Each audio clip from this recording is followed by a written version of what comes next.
Kevin, a goalless draw, but that was a good point, wasn't it, for Southend? Yeah, I think so. I think on the balance in the second half, and I hope we could have got one, but it's always a tough game, and there's not much in the league position-wise, so to come here it's always a tough game off the back of what we've had to do for a long month, and they've had a couple of weeks off, so yeah, got to be pleased coming away from home and picking up a point. Perhaps could have nicked it and taken a 3. What was the key to grinding out the 0-0? I just think the first half there's a couple of things out of possession. I think our shape was good, and we stayed within that quite well and kept things in front of us, and they didn't really open us up apart from one or two things without the clear cut. But I don't think we looked after the ball well enough when we did have it, so you spend more time without it, obviously.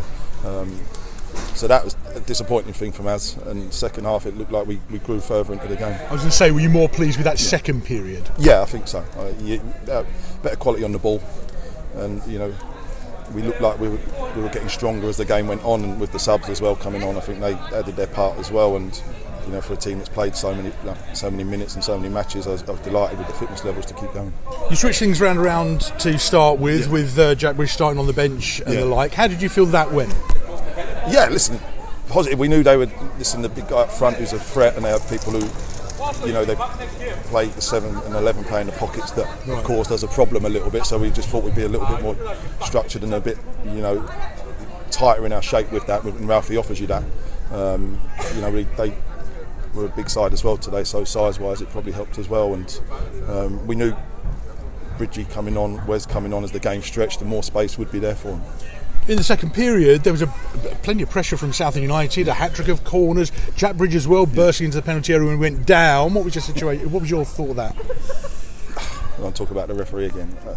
I watched it back, and the guy, Bridgie's got ahead of their guy, and I think he's tried to get his left foot in around the back of Bridgie, and it's a penalty for me. It's the referee tried to get himself out of it by booking Bridgie. It's not. It's a foul. You can see it clearly, and anywhere on the pitch, he gives a foul in our favour. But as he was all day, we could not get a decision off him. Could not. And right at the end, just as they're putting the ball in the box, time's up. But he puts it the whistle to his mouth, then waits to see the last ball go in, and then decides to see. Honestly, some of the standard is frustrating. It is frustrating. And, watching it as well, it's frustrating. But it affects you, doesn't it? It affects your work. Yeah, because I get booked because I ask him, why is he giving that? Or why is he not giving the penalty? No swearing or anything, but I still get booked.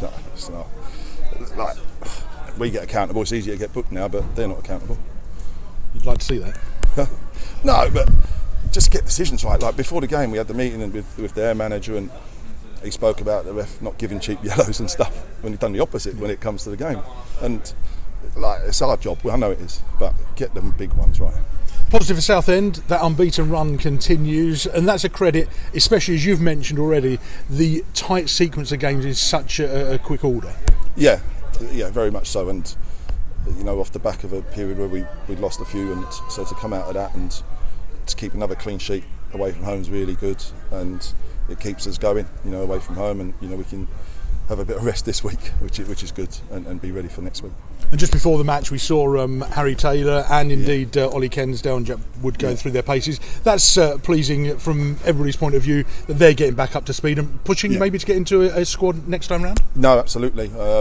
Ken's had his first session with us yesterday, but that was really light, and it's the first time he's worn a mask, so I was reluctant to try and put him into that. Harry Taylor's had a week, we haven't done a lot this week, so we may have a game this Tuesday that won't be able to get him minutes and that, and if they come through that, okay, then I'd hope they're available for next week. And just final one, I know we've mentioned it several times before about the crowd, but 364 making the long journey up to Hartlepool, that's something to behold. No, unbelievable, and especially how many games we've had, and they keep turning up, and they keep supporting the lads even at the end. I think it's with all the corners and you can hear the noise, it's brilliant. I know I was a bit frustrated Tuesday night, but you see that today, and we're grateful to them for that. Appreciate your time, thank you. Thank you. Was Cavill right? He seems to be in it just looked like his knee. I don't know. I haven't had time to go back in. We'll see how he is. Fingers crossed it will be okay. And Gus now, is that him off to sort of England? He'll go off to that, and hopefully he does well.